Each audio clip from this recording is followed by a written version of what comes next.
Alright, so today I'm giving away both of these actions completely free, and I'll show you exactly how to use them so you can get professional results in just few clicks or few minutes. Okay, so the download link is in the description, and during the tutorial I'll also share the password needed to extract the files. Alright guys, so hello everyone, welcome back to Pixel Retouch Academy. If you're new here, I create Photoshop tutorial, professional retouching techniques, and free resource to help photographers and retouchers improve their workflow. If there's something you're interested in, consider subscribing. Alright, so this is what you will get. Now if you check over here, you're going to see my action. If you want to bring yours, just come to Windows and click actions. You're going to see yours. Now this is what is inside the actions. You have just the skin retouching action from here to this one, and then you have this extra color background change actions, which are 5 in numbers. I already used one to get this reflection, which is this one you see on the floor, and this particular one gives 3 reflection to the right and to the left, so it depends on where your light is actually coming from. I'll do a video on that as well. Okay, so now we are going to be using this particular one, the background change subject and object. Now this is just where the subject is standing. We have one whereby the subject and object may be a chair or a wooden or a number or whatever is on the background you want to add to your background change. You can select that. So let me show you how to quickly use the action. Now sometimes you can have just the background layer, sometimes you can just have many other layers on top. It doesn't matter, but make sure you don't have background layer.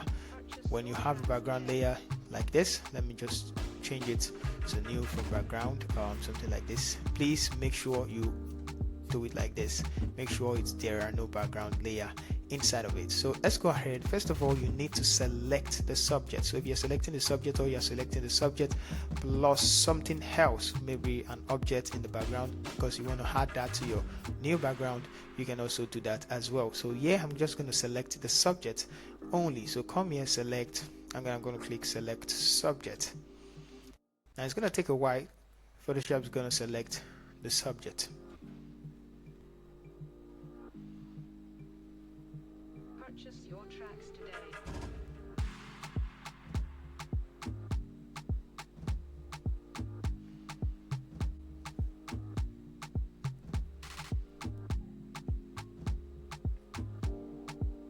Alright, so we have the subject selected already. Now once you have the subject selected already, you're just gonna come ahead and play the actions. Remember, if you don't have the subject or object selected, make sure you select it perfectly. And if the hair is not actually selected perfectly, or you have some places, just don't worry about that. There are actions that are in here that is going to fix that for you, which is this particular one, Pixel Retouch Fix and Blend Subject. So you don't have to worry about if the subject is not actually blending to the background or is not copied properly or accurately. So now I'm just going to click on this one. Once you click on it, it's actually going to take you to where you're going to choose the background. So I'm just going to navigate to where the background is. You can navigate anywhere, and then you click on the background you want. For this one, I'm going to be using this particular one, which I think I saw before. So let's just go ahead. You can use any one, but I just want to use this one because it perfectly fits the example.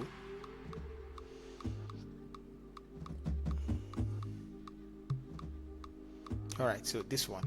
Now please, sometimes it won't size your image, so don't worry, just zoom out and make sure it sizes. The action is going to crop it for you by itself, so it's okay, and then it's going to crop it, and then we're good to go. So now just click OK for color fill, because you can actually select the cloth. This does not matter anyway. It's just to, if those of you that want your background to look like the subject, you can do that. Now this is what we have for the now. It's going to select the shadows if sometimes you won't have any shadows. So now this is actually what I want. We're going to try it again on another background, but let's quickly explain it with this one, this particular one. So let's skip the actions. I'm just going to drag it inside of this side. Yeah. And now this is what we have in our new background, and I can turn it off, and this is what we also have in the background. So this is just to blend the background with the cloth. If you want, you can also use this one. Now that's for the background. You can also brighten up the background. Just click on this and brighten up the background. You can add contrast like this. You can brighten it up like this. So I'm just going to brighten it up a little bit, and now I can close the background. For this is for the what's it called now, the subject. Yeah, if you want to pull out some shadows, I already have some shadows, and if you feel like okay, you want the shadows back or the reflections, you can do that. Now don't worry about how dark it is right now. So it's bringing up the reflection. Just open it up and you can see the brightness. You can increase the brightness. Once you increase the brightness, it's going to match anyway. You can decrease the contrast, that depends on what you want. So just increase the brightness a little bit to bring out the reflections or whatever is actually in the background. Okay, so that's for the shadows. Now I can also blend the subject to the background with lighting. So if she's too dark, I can do that, brighten the subject up and probably bring down the, to bring all this other side, and then take it all the way up if she matches the background anyway. So you can know about check layers. Now I didn't have that anyway. So if this is looking okay, fine. If it's not, you can turn it off and on to see how it looks. So I think I prefer that one, and I can close it. I can come here.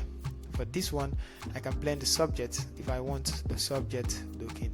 So this one is to add the blue. If you want the subject looking blue, fine. If you want her looking dark, fine. So that's for this one. If you want to blend the subject anyway. So but you can decrease the opacity of it like this, and it's gonna give the blue flow. About this one, you can do also the same thing, bring it downwards. So it's just to add the yellowish or the bluish feeling to it. Now it might not be noticeable. So back to this one, I'm just gonna close it. And this one, if you want, feel like okay, this is what I want, beautiful. And apart from that, if you want this one, fine. Alright, so that's for this one. Now we have many others which is I'm not going to show in this particular video. So if you know what skin retouching can do, you can use the eye sharpening. And so but for the sake of this tutorial, I actually want to show this background change, which is a new one. You can also clean up background, just follow the same step and you're good to go. So on the next video, I'm going to show you how to go about doing that, changing background and cleaning up background. So this was the final result. Here we go for our before and our after. We also have the one that can actually blend the subject, most especially when the air is not matching the background. And also we also have this one for portrait. So if you are dealing with portrait, you can also use this background to change. For the portrait, you can use reflection to get this type of reflection in your image. So you see how easy it is. You don't need to spend hours doing all of that. Okay, so this is what you're going to get, which is inside of the file. Alright, so now the password for extracting the download is this. I'll also place this in the pinned comment after. So using both the video and pinned comment is perfectly good for you to go. Alright, so final tips: use high quality images, use accurate selection, keep lighting consistent, experiment with different background. Okay, so if you found this video useful, give the video a like and subscribe for more Photoshop tutorial. Let me know in the comment section what type of Photoshop action you'd like me to release next. Thank you for watching, and I'll see you in the next video.